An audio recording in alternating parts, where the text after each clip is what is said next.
Google has put out what they call a Chromebook, and it's put out on the market right now by Samsung. It's about $500, and what the machine is just a web-based device. Just kind of like your iPad, but it's Google's version of it. It's like a laptop with a keyboard. So the same software security problem that we've been dealing with for decades with Microsoft is now being translated to the cloud.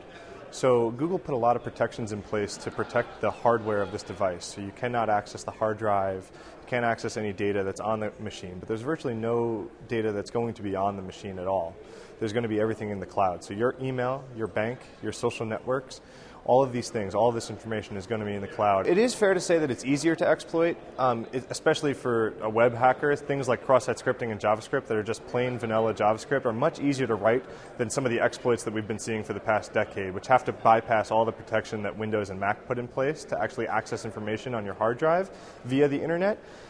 We don't have to worry about any of that. We can just write JavaScript and trick someone on clicking a link on the website, and we can steal the information right out of their browser. So this is a purposely malicious extension that we developed. As you can see with the buttons, with the titles that we have everything here, this could all happen silently and automatically to a victim.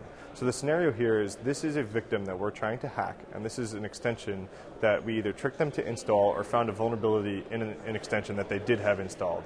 So this extension here, let's say it had access to your Google account. We would be able to go ahead and spoof a text message from your Google Voice account that said, "I got hacked," and then in here the phone number, which is blacked out for privacy's sake. We get the message that it was sent, and then it should pop up on my phone any second now. So the solution is pretty much the same that we've been dealing with all this time with Microsoft Windows and viruses and things like that. It's all about user education and installing extensions that you deem, that you trust, and hopefully the developers that are developing those extensions have some sort of security mindset and can put the protections in place to protect their users.